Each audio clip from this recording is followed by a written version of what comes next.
গরু বাজার আনতে পারে না, এই জন্য আমার মনে হয় তার জাত জিত। আচ্ছা দোয়ান পাট মাংস করতেছে, কোবাইতেছে, ইটাইতেছে, মানে একটা হুলস্থুলি। হ্যাঁ গেছে আমাদের দোকান বাট লুট করে বাংকুর করে ভাই নিয়ে গেছে, তারপর বাজার লুট করছে 3-4টা দোকান।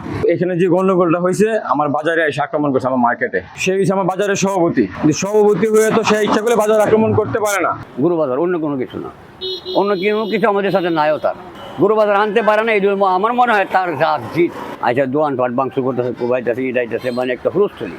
পরে ওসি সাহেবরা আমি ফোন দিতেছি, ভাই আপনারা আগেও বললাম, আপনি পোর্স পাঠাইতেন, আপনি পাঠাইলেন না, এখন তো দুই মুখোমুখি হয়ে গেছে, এখন কি করি? পরে গেলে আমি আসতেছি, রওনা দিছি।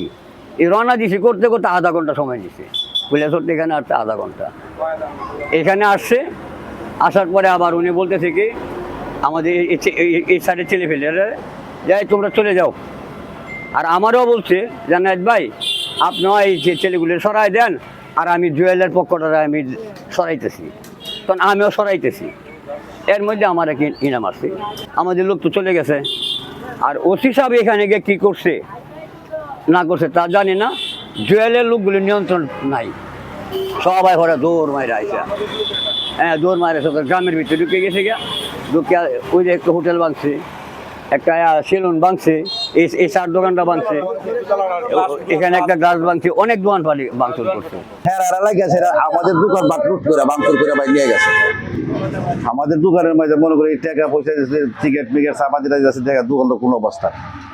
একটা জুয়েলের পক্ষ আর একটা হলো মনে করেন ইয়ার পক্ষ, ওই যে কর্মচারী পক্ষ। সকালবেলা তো এরা কিলিয়ে লাগ দিলে তো আমরা বলতে পারি নাই, এরা দুই পক্ষ লাগ গেছে, আমাদের দোকান আক্রমণ করছে আসিরা। যত ব্যবসাদারি লোক আছে আমাদের সকলের দোকানে এসে আক্রমণ করছে, তারপর বাজার লুট করছে 3-4টা দোকান, জুয়েলের সাধারণ লুট করছে, বাই ফেব্রিক্সের বিকাশের দোকান লুট করছে, ওই আমাদের সাধারণ লুট করছে, এবং ডালিমের একটা হোটেল ছিল, রেস্টুরেন্ট, ওইটা কোবাইয়া ভাঙচুর করছে। এটা লুট করে এটা কোবাইয়া ভাঙচুর করছে। আমরা বাংলাদেশ সরকারের কাছে এবং আমাদের মন্ত্রী মহোদয়ের কাছে আকুল আবেদন, যাতে সুষ্ঠু তদন্ত করে সঠিক বিচার হয়, এই আমাদের দাবি। এখানে যে গন্ডগোলটা হয়েছে, আমার বাজারে এসে আক্রমণ করছে আমার মার্কেটে। আর যে যারা আক্রমণ করছে, যার নেতৃত্বে আক্রমণ করছে, সে হচ্ছে আমার বাজারের সভাপতি, কিন্তু সভাপতি হয়ে তো সে ইচ্ছা করে বাজার আক্রমণ করতে পারে না।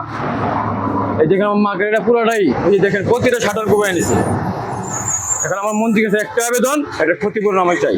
এটা একটা ঝগড়া হয়েছে গুরু বাজার নিয়ে, আসলে এটা একেবারে মিথ্যা এবং বানোয়াট কথাবার্তা। দেখেন গুরু বাজার ডাক হয়েছে, আমি ৬০০ বাজারের রানিং সভাপতি।